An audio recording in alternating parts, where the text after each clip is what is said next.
Hello students, Kolhan university mathematics major semester 1 video lecture series में आपका फिर से स्वागत है। पहले भी मैं करता था, बहुत पहले आपने देखा होगा मैथमेटिक्स से रिलेटेड मैं वीडियोस बना रहा था, एक के बाद एक टॉपिक्स पर वीडियो ला रहा था, फिर वीडियो बनाना बंद कर दिया गया, मेरे कुछ पर्सनल इश्यूज़ थे वो छोड़िए। हाँ, अब सिलेबस भी थोड़ा चेंज हुआ है, अब एग्ज़ाम्स भी नज़दीक आ गए हैं, तो मैंने सोचा कि क्यों ना इम्पॉर्टेंट क्वेश्चंस को लेकर कोई एक वीडियो बना दिया जाए। आप इस क्वेश्चंस को सॉल्व करिए। पहले देखिए, यहाँ अभी मैं आपको कुछ क्वेश्चंस बताने जा रहा हूँ, सेमेस्टर 1 मैथ्स मेजर एग्ज़ाम से रिलेटेड क्वेश्चन। ये क्वेश्चंस इम्पॉर्टेंट हैं, इस तरह के क्वेश्चंस पहले पूछे गए हैं। हाँ, अब तो सिलेबस बदल गया है, सारा पैटर्न बदल गया है वो, लेकिन सवाल है कि टॉपिक्स तो वही है ना। तो इस वीडियो को आप ध्यान से देखिए, इसमें दिए गए मैं जितने क्वेश्चंस बता रहा हूँ आप उस क्वेश्चंस को सॉल्व करने का प्रयास कीजिए, ठीक है। इससे आपको फ़ायदा क्या होगा कि पहले अगर मान लीजिए आप प्रिपरेशन अच्छी तरह से कर चुके हैं तो आपके प्रिपरेशन का टेस्ट हो जाएगा, आप खुद कर लेंगे। और अगर आप प्रिपरेशन नहीं कर पाए हो किसी कारण से, तो आप बुक्स वगैरह ले करके, अभी भी थोड़ा समय है आपके पास, इन सब क्वेश्चंस को अच्छे तरह से बना जाइए। इन सब क्वेश्चंस को बनाने में आप जो टेक्निक वगैरह सीखेंगे, आप विश्वास रखिए उसी टेक्निक को यूज़ करके वैसे ही तरह के, इसी प्रकार के क्वेश्चंस ही एग्जाम में पूछे जाएंगे, इसी से मिलते जुलते क्वेश्चंस पूछे जाएंगे, ठीक है। तो आप इस क्वेश्चंस को अच्छी तरह से देख के आप लोग सॉल्व कर लेंगे। और हाँ, सबसे बड़ी बात मैं ये कह देना चाहता हूँ कि कोई भी ये जो जितने भी क्वेश्चंस मैं अभी लिखने वाला हूँ, मैं आपको दिखाने वाला हूँ, ये क्वेश्चन मेरा और केवल मेरा निजी अनुमान है कि इस प्रकार का क्वेश्चंस इंपॉर्टेंट है, एग्जाम में पूछा जा सकता है। किसी भी हालत में ये ना समझा जाए कि मुझे क्वेश्चंस पता चल गया था, ठीक है, ये गलत होगा, ये गलत बात है, ये मेरा निजी अनुमान है, ठीक है। तो चलिए एक एक टॉपिक करके मैं मैथमेटिक्स मेजर पेपर 1 सेमेस्टर 1 का क्वेश्चंस मैं लिख रहा हूँ, आप लोग इसको प्रैक्टिस कर लीजिएगा। ओके, चलिए लेट्स बिगिन। ये 5 क्वेश्चन सक्सेसिव डिफरेंशिएशन से रिलेटेड हैं। इन 5 क्वेश्चंस को देख लीजिए अच्छे से, इसका स्क्रीनशॉट ले लीजिए और इनको बनाने का प्रयास कीजिएगा, ठीक है। ये अच्छे क्वेश्चंस है, इससे मिलता जुलता क्वेश्चंस आने की उम्मीद है, या हो सकता है इसी में से कुछ आ जाए। फिर मैं कहूँगा यदि क्वेश्चन आ जाता है तो केवल एक संयोग होगा। ओके, चलिए नेक्स्ट पढ़ते हैं। ये देखिए, ये एक्सपेंशन से रिलेटेड क्वेश्चंस है, जिसमें आपका टेलर थ्योरम, मैक्लॉरिन थ्योरम, यानी कि टेलर सीरीज़, मैक्लॉरिन सीरीज़ ये आ जाएगा। हाँ, अगर आप लालजी प्रसाद की बुक देख रहे हैं डिफरेंशियल कैलकुलस, तो ये तीनों आपको लालजी प्रसाद के डिफरेंशियल कैलकुलस बुक में मिल जाएगा, और ये तीनों आपको लालजी प्रसाद के रियल एनालिसिस बुक में मिलेगा, ठीक है ना। मोटी वाली बुक है रियल एनालिसिस की, उसमें, ठीक है।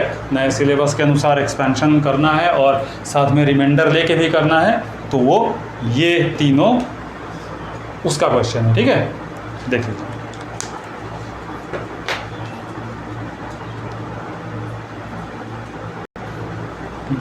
ये डिफरेंशिएबिलिटी का क्वेश्चन है, ठीक है। नए सिलेबस के हिसाब से कंटिन्यूटी पोर्शन नहीं है, एप्सिलॉन डेल्टा वगैरह कुछ भी नहीं लिखा हुआ है। अब पता नहीं क्यों नहीं लिखा हुआ है। अब ये है आपके सामने डिफरेंशिएबिलिटी का ये 3 क्वेश्चंस, अच्छा से कर लीजिएगा, ठीक है। चलिए नेक्स्ट, ये एसिम्प्टोट से रिलेटेड क्वेश्चंस है। देखिए, इसमें डायरेक्ट क्वेश्चन आता है, एक इस तरह से अलजेब्राइक कर्व दिया रहता है और क्वेश्चन सीधा ऐसे ही करता है, find the real asymptotes for, ठीक है। तो इस तरह से एक क्वेश्चन आता है और ये लॉन्ग आंसर में आता है। इसमें ये सब तो आप आराम से बना लेंगे, लेकिन ये जो पर्टिकुलर क्वेश्चन है इसमें विदाउट यूजिंग एनी डेरिवेटिव है, मतलब इसमें आप y = mx + c पुट करके वो वाला मेथड से करेंगे, ठीक है ना। अगर ऐसा लिखा हुआ रहता है, मैं ये नहीं दावा कर रहा हूँ कि पर्टिकुलर इसी क्वेश्चन में ये लिखा रहेगा, ऐसे क्वेश्चंस में भी हो सकता है, ठीक है, जहाँ पर विदाउट यूजिंग डेरिवेटिव का मतलब आप वो φ' नहीं यूज़ करेंगे, ठीक है ना। यहाँ आप यूज़ करेंगे y = mx + c और फिर उसके बाद फर्स्ट कोएफिशिएंट, सेकंड कोएफिशिएंट को 0 पुट करके काम करेंगे, ठीक है। ये वाला क्यूब है, ठीक ना, ये पावर देखिए ठीक से नहीं दिख रहा होगा, ये क्यूब है।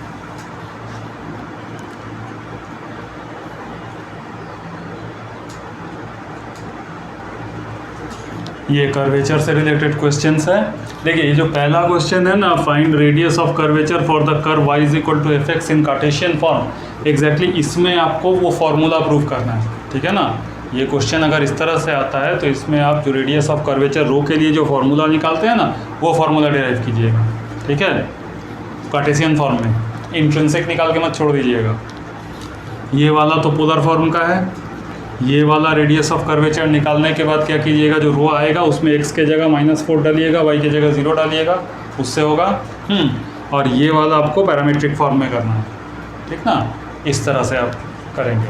और हाँ, इस सब चैप्टर से रिलेटेड छोटे छोटे बात, जो कि आपका 5 very short answer type questions भी आने वाला है सेक्शन ए में, तो उसको भी तैयार कीजिएगा। जैसे आपका कर्वेचर और रेडियस ऑफ कर्वेचर में जो रेसिप्रोकल रिलेशन होता है वो, फिर रेडियस ऑफ कर्वेचर का इंट्रिंसिक फार्मूला वो वाला, ठीक है, ये सब ध्यान रखिएगा, ठीक है। ये सब 1 मार्क क्वेश्चन में भी हो सकता है। बहुत छोटा छोटा क्वेश्चन, जैसे किसी सर्कल के लिए पूछा जा सकता है कि सर्कल का रेडियस ऑफ कर्वेचर क्या होता है, तो आप लिखेंगे कांस्टेंट है ना, जो है वो आप लिख देंगे, ठीक है ना। तो ये सब ध्यान रखिएगा। ये इंटीग्रेशन से रिलेटेड कुछ सम्स है।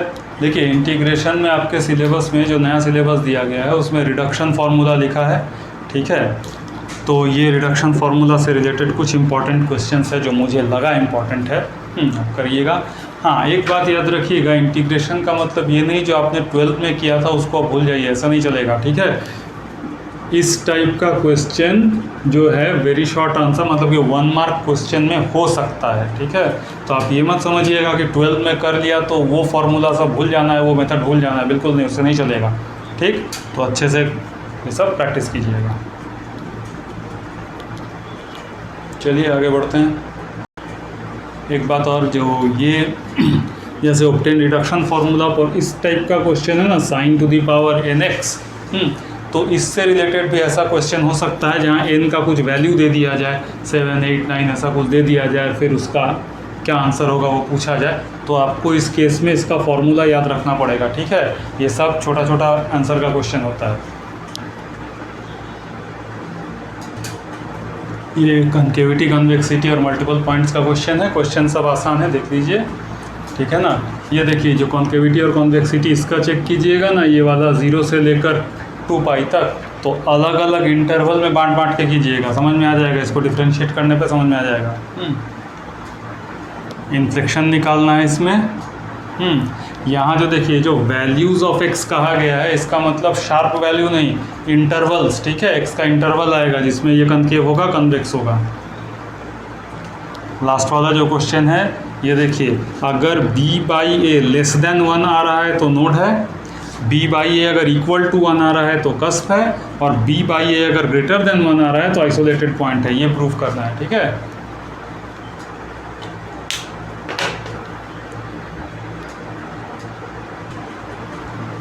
कर्व ट्रेसिंग से ये सब मुझे लगा इम्पोर्टेंट है, प्रैक्टिस कर लीजिएगा, ठीक है।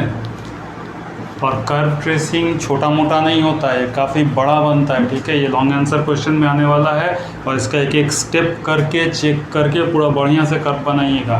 रैंडमली अगर आप अंदाजे से कर्व ट्रेस कर दीजिएगा, या आपको लगता है कि आपको इस तरह के इक्वेशन के लिए कर्व याद है और आपने वो बना दिया 2-4 लाइन में, तो बहुत ज़्यादा मार्क्स कटेगा उसमें, ठीक है। इसलिए इसको बहुत अच्छे से डिटेल में बनाइएगा। तो ये जो है एप्लीकेशन ऑफ इंटीग्रेशन का है। अब आप सिलेबस देखिएगा तो आपको संभवतः एप्लीकेशन ऑफ इंटीग्रेशन लिखा हुआ में भी नहीं मिले, तो आपको कंफ्यूजन हो सकता है। तो याद रखिए, जो arc length, area of loop, solid of revolution जो होता है, मतलब area and volume generated by A revolution of solid, ये सब जो है उससे रिलेटेड ये सब क्वेश्चन है, ठीक है।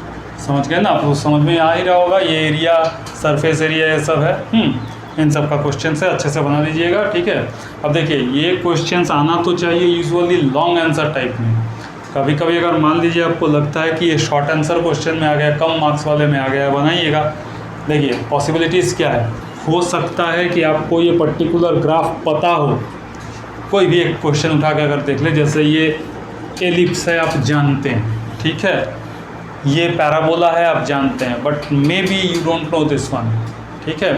अगर आप जानते हैं तो आप कर्व सीधा ड्रॉ करके काम कर सकते हैं, लेकिन ध्यान रहिएगा, अगर ये लॉन्ग आंसर सेक्शन में आ जाता है 15 मार्क्स टाइप, तो उस केस में आपको इसका कर्व ट्रेसिंग करना पड़ेगा, ठीक है, उसके बाद इसको बनाइएगा। हाँ, कर्व ट्रेसिंग वॉल लंबा करके मत कीजिएगा, बेसिक पॉइंट्स दिखा दीजिएगा, ठीक है, उसके बाद ही इसको कीजिएगा, तब आपका मार्क्स ठीक ठाक मिलने का चांसेस है। ओके, तो ये वीडियो आज समाप्त करता हूँ। मेरे हिसाब से ये सब कुछ इंपॉर्टेंट क्वेश्चंस था, आप लोग तैयार कीजिएगा, प्रिपेयर कीजिएगा।